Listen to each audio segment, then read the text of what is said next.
नमस्कार साथियों, आज के इस वीडियो में हम लोग जानेंगे कि किस प्रकार से किसान क्षतिपूर्ति के लिए फसल क्षतिपूर्ति के लिए ऑनलाइन आवेदन किया जाता है। आप लोगों ने न्यूज़ में पढ़ा होगा कि बिहार सरकार वैसे किसानों को जिनके फसल को काफ़ी क्षति हुई है उन्हें क्षतिपूर्ति देने का निर्णय लिया है। जैसा कि आप लोग जानते हैं, अपने तरफ भी भारी आंधी के कारण फसलों को काफ़ी क्षति हुई है, तो किस प्रकार से हम ऑनलाइन क्षतिपूर्ति कर सकते हैं, इसी के बारे में इस वीडियो में आज चर्चा की जाएगी।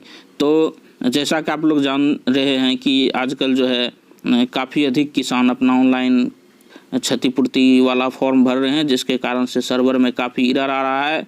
अतः आप जो है इसको ऑनलाइन जो है अपने से भी कर सकते हैं, क्योंकि अगर आप कहीं जाते हैं तो वहाँ काफ़ी अधिक भीड़ रहती है, जिसके कारण से काफ़ी दिक्कतों का सामना करना पड़ रहा है। इसके लिए आपको जो है सबसे पहले आ जाना है गूगल के क्रोम ब्राउज़र में, लिखना है DBT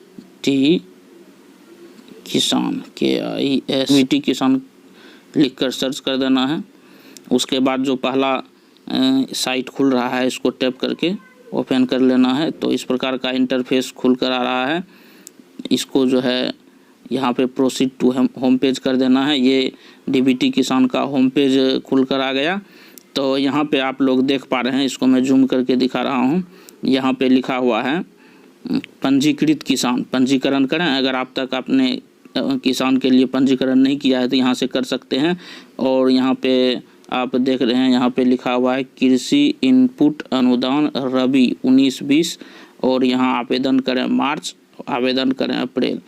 आप इन दोनों में से किसी के लिए भी आवेदन कर सकते हैं। और यहाँ देखिए ऊपर में यहाँ पे लिखा आ रहा है रबी मार्च के लिए जो ये ऑनलाइन आवेदन हो रहा है, ये 4/5/2020 से 11/5/2020 तक हो रहा है। और उसके बाद जो ये अप्रैल माह का हो रहा है, वो अप्रैल माह का जो है उसका डेट जो है यहाँ पे अप्रैल माह का डेट आप देख सकते हैं, ये 20/5 तक है। तो मेरे ख्याल से सबसे अच्छा अप्रैल माह के लिए ही आवेदन करने में होगा, क्योंकि अभी जो है सही से आवेदन नहीं हो रहा है। तो इसके लिए हम जो है यहाँ पे आवेदन करें अप्रैल, इसको टैप करके ओपन कर लेते हैं। तो साइट काफ़ी स्लो चल रहा है। आप देख रहे हैं कि यहाँ दिस सर्विस इज़ अनअवेलेबल लिखा रहा है। आप 2-3 बार प्रयास करें, ज़रूर ये साइट खुलेगा। देखिए इस प्रकार का इंटरफेस खुल कर आ रहा है। इसके बाद आपको यहाँ पे जनरल यूज़र लॉगिन कर लेना है या इसको क्लोज कर देना है। दो में से आप कुछ भी कर सकते हैं, या जनरल यूज़र लॉगिन कर सकते हैं या क्लोज भी कर सकते हैं।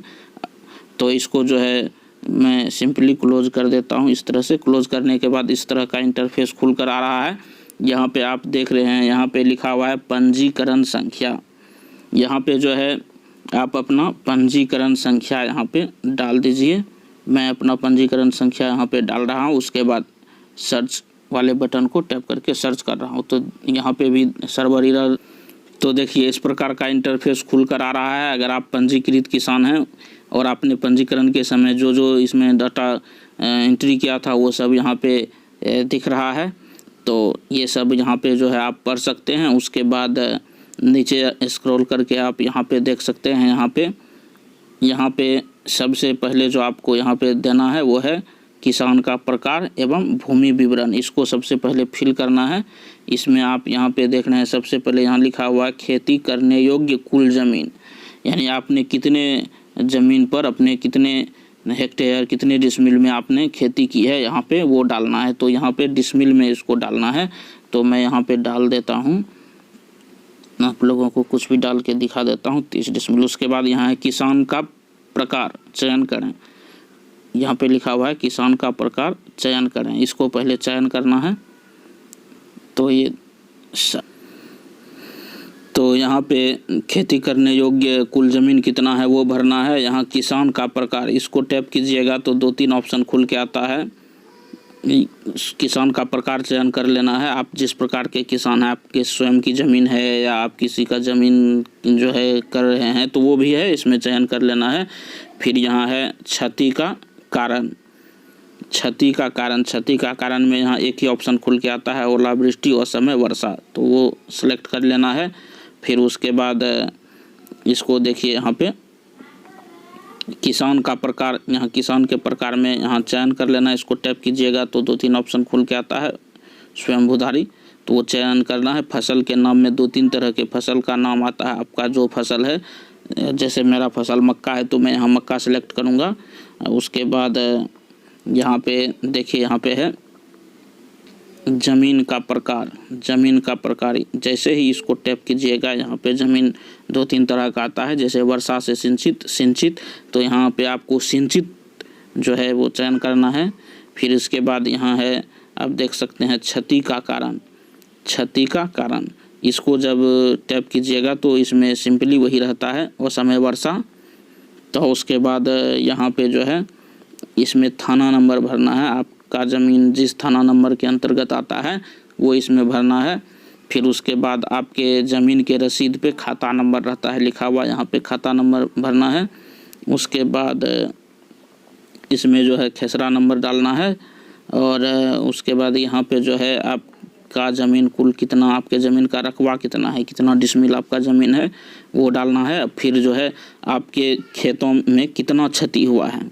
जैसे मान लिया जाए किसी के पास, मान लिया जाए 50 डिसमिल है, उसमें से कितना डिसमिल क्षति हुआ है, 20 डिसमिल, 30 डिसमिल, 40 डिसमिल या पूरा का पूरा क्षति हुआ है, तो 50 डिसमिल आप इसमें डाल सकते हैं। फिर इसके बाद यहाँ पे जो है बगल के किसान का नाम लिखना। आपके खेत के बगल में जिस किसान का खेत है उसका नाम यहाँ पे इंटर करना है। फिर उसके बाद यहाँ पे है बगल के दूसरे किसान का नाम। 2 किसान का नाम डालना है, तो एक किसान का नाम यहाँ, दूसरे किसान का नाम यहाँ डाल देना है। फिर उसके बाद अगर आपके पास एक से अधिक भूमि है, एक से अधिक आपके पास जो है खाता, खसरा और रकबा वाली भूमि है, तो आप यहाँ पे आप न्यू रॉ टैप करके फिर जो है टैप कीजिएगा। तो इसी प्रकार से यहाँ पे दूसरा खटाल नीचे इसी तरह का दूसरा आएगा। फिर उसमें भी फिर सेम टू सेम करना है। किसान का प्रकार चयन करना है, फसल का नाम चयन करना है, ज़मीन का प्रकार चयन करना है, क्षति का कारण चयन करना है।